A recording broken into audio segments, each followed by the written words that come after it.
बंधुत्व, जाति और वर्ग। 600 ईस्वी पूर्व से 600 ईस्वी यानी 1200 वर्षों के काल का अध्ययन इस अध्याय का कंटेंट है, विषय है। ये वही काल है जो आपने पूर्व में जाना होगा, जिसमें मौर्य साम्राज्य की स्थापना हुई, कुषाण साम्राज्य आया और ऐसे गुप्ता भी आए। ये लगभग वही काल है जिसके राजनीतिक परिवर्तनों को, जिसके सांस्कृतिक अन्य परिवर्तनों को, आर्थिक परिवर्तनों को हमने जाना। यहाँ मूलतः इस अध्याय में, मूलतः इस लेक्चर में आप जानेंगे क्या सामाजिक परिवर्तन आए। बंधुत्व और वर्ग, जाति, ये एक तरीके से सामाजिक उथल पुथल की जानकारियों के लिए इस विषय पर यहाँ पर चर्चा होगी। 600 BC से 600 AD, ये 1200 वर्ष जो हैं, ये जहाँ मैंने बताया सामाजिक उथल पुथल का दौर है और इसमें हमारे सामाजिक मापदंड तय किए गए। सामाजिक मापदंड का अर्थ क्या है?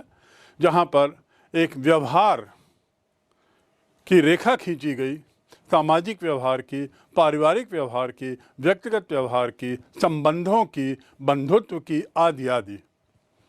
वहीं ये भी जानने की कोशिश होगी कि ये जो सब हमारे जो मानदंड उस समय तय किए गए, जिसका उल्लेख हमको उस समय के विभिन्न स्रोतों में मिलता है, ये मानदंड कहाँ तक इसका पालन किया जा रहा था।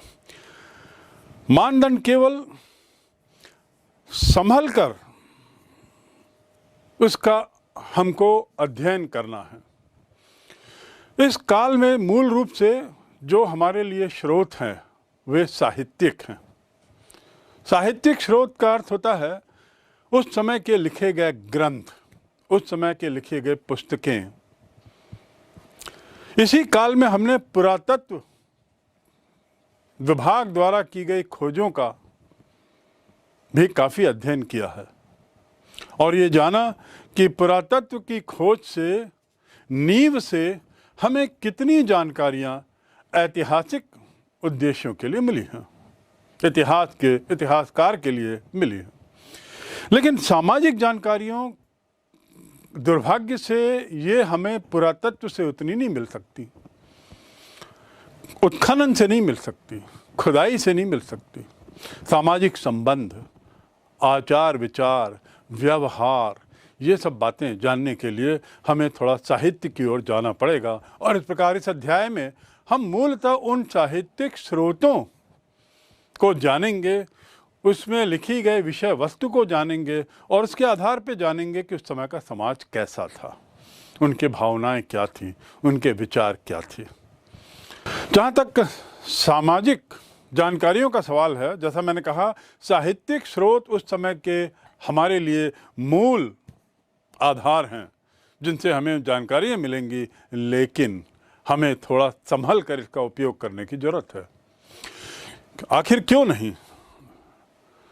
जो पुस्तकें लिखी जाती हैं वो किसी उद्देश्य से लिखी जाती हैं और किसी के द्वारा लिखी जाती हैं, तो उस पुस्तक में उसकी भावनाएं परिलक्षित होती हैं, जिसके लिए लिखी गई हैं उसके बारे में लिखा होता है और जो लेखक है वह स्वयं जिसके बारे में लिख रहा है उससे प्रभावित होकर अपने तरीके से लिखता है, अपने विचार लिखता है। तो इस प्रकार उस समय के जो साहित्यिक पुस्तकें हैं, जो उस समय के समाज के दर्पण के रूप में हम उपयोग करेंगे, इसका उपयोग हमें थोड़ा संभल के करना होगा, थोड़ा उसका विवेचन करना होगा, थोड़ा ये सुनिश्चित करना होगा कि उसकी लिखी हुई जानकारियाँ अन्य ग्रंथों में भी किसी न किसी तरीके से यदि समाहित दिख रही हैं, तब यह इतिहासकार उसे एक इतिहास के स्रोत के रूप में उस जानकारी का उपयोग करता है, अन्यथा नहीं। तो हमें संभलने की आवश्यकता है। उसके बाद अब जैसे एक सबसे पहला स्रोत जो उस समय का है मूल हमारे लिए, वह है महाभारत। महाभारत अमर ग्रंथ, विश्व का महानतम महाकाव्य, संस्कृत में लिखा हुआ। इस महाभारत में जो बातें लिखी गई हैं, यह मूलतः दो परिवारों का युद्ध है। कहानी है कहने को तो, दो परिवारों का युद्ध इसमें दिया हुआ है, और साथ ही इन परिवारों के युद्ध की चर्चा करते हुए ये बताया गया है कि क्या उचित है और क्या अनुचित है। और कौन बता रहा है? उसका रचयिता, उसका लेखक, यानी कुछ सामाजिक मापदंड, सामाजिक मानदंड वह वहाँ पे तय कर रहा है। यह जरूरी नहीं है कि मानदंड का पालन किया जा रहा हो। यह सुनिश्चित करने के लिए कि इन मानदंडों की सच्चाई है कि नहीं, कितनी सच्चाई है, हमें अन्य ग्रंथों पर भी झांकना पड़ता है, देखना पड़ता है। और यदि ऐसी बातें अन्य ग्रंथों में भी परिलक्षित होती हैं, तभी इतिहासकार उस बात को एक इतिहास की उपयोगी जानकारी के रूप में उपयोग करता है, उसको इतिहास के अपने उसमें समाहित करता है। ये भी तय करना जरूरी है कि जो लिखा गया है वह कितना सच है, और इसके लिए भी हमें अन्य स्रोतों की ओर जाना पड़ता है। महाभारत उस समय का मूल स्रोत हमारे लिए माना जाएगा, और उसके बाद उसकी बातों की सच्चाई के लिए, उसकी बातों की तथ्यता की जानकारी के लिए हम कुछ और अन्य ग्रंथों की ओर मुड़ते हैं, जिसके बारे में हम आगे चर्चा करेंगे। ये जो मानदंड हैं, मानदंड तो तय किए गए सामाजिक व्यवहार के जो महाभारत में दिखते हैं, लेकिन उसकी अवहेलना भी उसमें दिखाई देती है। ऐसे कई किस्से उसमें मिलेंगे जिसमें मानदंडों की अवहेलना बड़ी स्पष्ट है। आप समझ रहे होंगे मैं किस ओर इशारा कर रहा हूं, इस पे हम आगे फिर चर्चा करेंगे। लेकिन ये स्पष्ट है कि मानदंड तय किया जाना और उसकी अवहेलना होना, ये दोनों ही वहाँ पर हमारे साहित्य लेख में दिखाई देते हैं। इन सब बातों को लेकर, चिंताओं को लेकर, चिंता इसलिए क्योंकि यही एकमात्र स्रोत है, साहित्यिक स्रोत उस काल के, और इसमें कई बार प्रश्न चिन्ह लगता है। तो इन चिंताओं को लेकर श्री वी.एस. सुखांतर, जो एक प्रसिद्ध इतिहासकार थे, 1919 में उन्होंने एक अहम कार्य शुरू किया।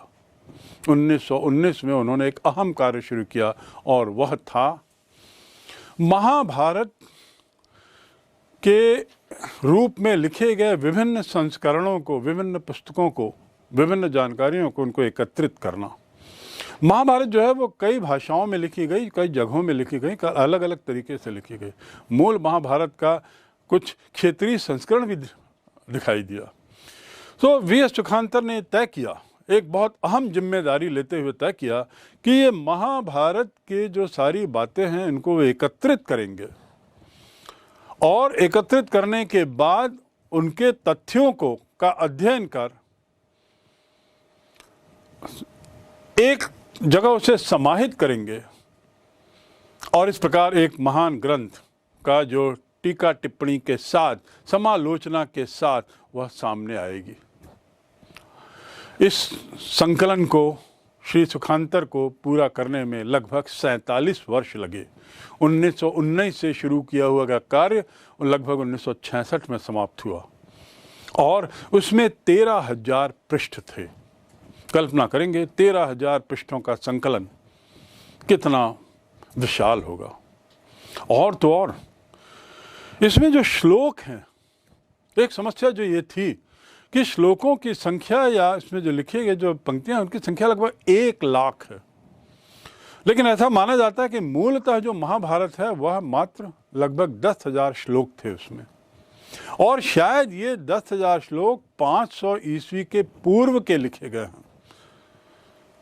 बाद के श्लोक पूर्व की जानकारी देते हैं, लेकिन लिखे गए बाद में। तो क्या बाद के श्लोकों को उतना ही तथ्यात्मक माना जाए, क्योंकि वे उस काल में नहीं लिखे गए थे जिस काल के लिए वे लिखे गए हैं। तो इस प्रकार ये जो ग्रंथ बने, ये जो 13,000 पृष्ठों का जो संकलन हुआ, ये एक महान कठिन श्रम इसके पीछे लगा और इसमें विभिन्न भाषाओं में लिखे गए, जो महाभारत के क्षेत्रीय भाषा में लिखे गए जो उसके अंक थे, उसमें जो विविधता थी, उस विविधता को लेकर टीका टिप्पणी भी लिखी गई है। और ये टीका टिप्पणी स्वयं में एक बहुत विशाल इसका संकलन है। तो इस प्रकार ये कोशिश ये की गई कि जो समानता है, जो मूलतः महाभारत में जो समानता है उसको एक तरफ रखा जाए, और जो विभिन्नताएं हैं वह विभिन्नताएं क्षेत्रीय विभिन्नता के कारण, भाषाई विभिन्नता के कारण, सामयिक विभिन्नता के कारण यदि वो अलग हैं तो क्यों, कैसे, इस पर खोज करके इस पर भी टिप्पणी लिख दी जाए।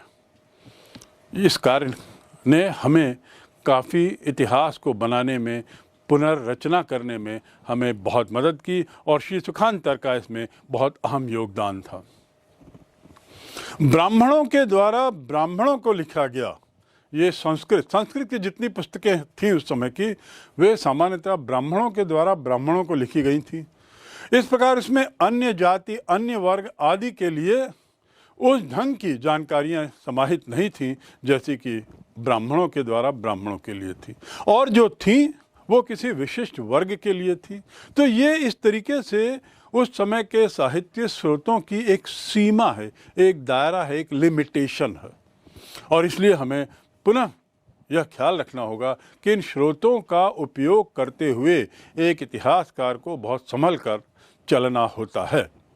जहाँ आदर्श मूल्यक सिद्धांत इसमें दिए हुए हैं, वहीं जैसा मैंने बताया कि ये आधिकारिक तो होंगे, लेकिन उसके अलावा जरूरी नहीं है कि इनका पालन किया गया हो। कैसे जाने कि जो भी उसमें आदर्श दिए हैं, जो भी उसमें अच्छी बातें दी गई हैं, उसका पालन शब्द शब्द, शब्द ब शब्द, अक्षरतः समाज का हर वर्ग करता था। इशारा इस तरफ है कि शायद इनकी अवहेलनाएं भी होती थीं। साहित्यिक स्रोतों की बात करें तो मूलतः वे 3 प्रकार के हैं, उनको 3 भागों में बांटा जा सकता है। पहला नाटक, दूसरा काव्य, और तीसरा कथाएं। नाटक जो हैं वो तो नाटक ही हैं, और उसके नाटक के रूप में ही लेना चाहिए, उसमें दी गई जानकारियों को उसी रूप में लेना होगा। जहाँ तक काव्य का संकलन की बात है, तो काव्य क्या है? वे कल्पना और सच्चाई, इन दोनों के बीच का एक मेल होता है। उसमें सच्चाई भी रहती है और कल्पना की उड़ान भी रहती है। रचयिता उसमें ऊंची ऊंची कल्पनाएं करता है और उन कल्पनाओं के माध्यम से कुछ सच्चाई को सामने लाने की कोशिश करता है। और तीसरा है कहानियाँ, कथा। ये जो कथाएं हैं, इसके कथानक में हमें कुछ जानकारियाँ काम की मिलती हैं, लेकिन सच्चाई तो ये है कि इन तीनों को अलग अलग नहीं किया जा सकता, और तीनों को अलग अलग करके इन तीनों के साथ अन्याय नहीं किया जा सकता कि कविताएं केवल कल्पना हैं या नाटक केवल नाटक हैं। इन नाटकों और काव्यों के माध्यम से भी हमें कई अन्य जानकारियां मिल जाती हैं। जैसे महाभारत की विषय वस्तु की यदि बात करें तो महाभारत की विषय वस्तु 2 प्रकार की है। एक तो आख्यान है, उपदेशात्मक, दूसरा कथा के रूप में ले लिया जाए। तो ये जो आख्यान है, ये उसमें बड़े विस्तार से उसमें बताया गया है कि हमें क्या करना चाहिए, क्या उचित है, क्या अनुचित है, उपदेश के रूप में। और कहानी के रूप में पूरी कथा, जिसका युद्ध का विवरण भी है, जैसा मैंने पूर्व में बताया, ये मूलतः 2 परिवारों के बीच के युद्ध की कहानी है, वह उसमें दिखाया गया है। तो ये उपदेशात्मक और कथात्मक, ये दोनों को अलग करना भी उचित नहीं होगा।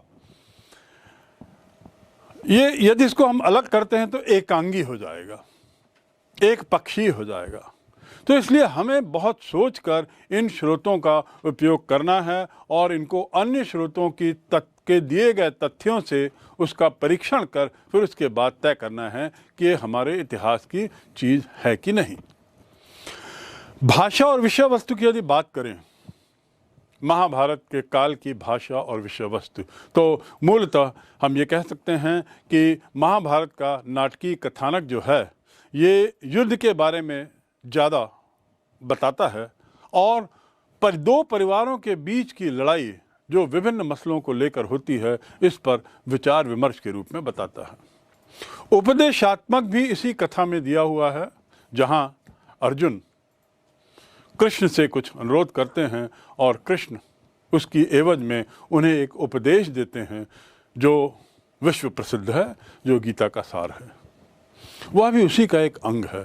तो इसलिए बारंबार इस बात को कहा जा रहा है कि किसी चीज़ को एक पक्षी न लेकर के, किसी साहित्यिक स्रोत को एक तरफ न लेकर के, उसे अन्य स्रोतों के साथ मिलान कर उसकी सच्चाई को परखने की कोशिश की जाए और उसके बाद इतिहासकार ये तय करते हैं कि कितने तथ्यों को ऐतिहासिक मानते हुए उसे अपने विषय में जोड़ा जाए। इतिहास का अर्थ क्या है? इतिहासकार जिन चीज़ों को समाहित करता है और इतिहास का अंग मानता है, अपनी विषय वस्तु मानता है, उसका अर्थ क्या है? इतिहास, जैसा इस शब्द से स्पष्ट है, इतिहास मतलब ऐसा भी हुआ था या ऐसा भी है, यही इतिहास है। तो इसलिए इतिहासकारों को कैसा हुआ था इसको तथ्यात्मक दृष्टि से साबित करने के बाद उसे ही स्वीकार करना चाहिए, अन्यथा नहीं। यही वैज्ञानिक दृष्टिकोण इतिहासकार के रूप में हमें अपनाना होता है। महाभारत काल की बात करते हैं तो अगला बिंदु आता है कि इसके रचयिता कौन थे, इसका काल क्या था या इसका तिथियां क्या थीं, किस काल में लिखा गया था। ऐसा माना जाता है कि एक व्यक्ति था जिसका नाम था सारथी, भाट सारथी।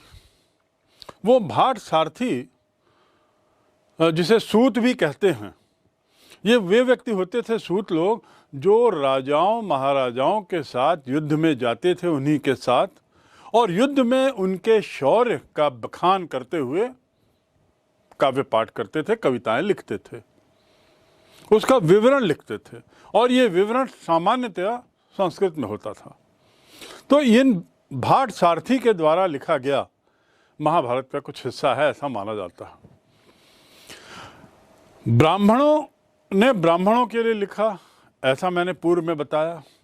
तो ये जो भाट होते थे, जो गायन करते थे, जो जोर जोर से कवि के राजाओं का बखान गुणगान करते हुए उनके बारे, उनके शौर्य का बखान करते थे, ये एक जनरेशन से दूसरे जनरेशन मौखिक रूप से उनकी ये पंक्तियाँ जाती थीं। और इसलिए संभवतः जो महाभारत के शुरू के जो श्लोक हैं, ये उस काल के हैं जिस काल में वे लिखे गए और उस काल का बखान करते हैं, ये तो सच है। लेकिन चूंकि ये मौखिक थे, धीरे धीरे बाद में इनकी संख्या 10,000 श्लोक से बढ़कर 1 लाख तक पहुंच गई। और इस बीच ब्राह्मणों ने ये जो मौखिक श्लोकों को, मौखिक बखान को कलम से लिखित रूप में देना शुरू किया। तो ब्राह्मणों द्वारा इसे लेखनी के रूप में लिया गया, जबकि भाट या अन्य ऐसे वर्ग के द्वारा संभवतः इसकी शुरुआत हुई।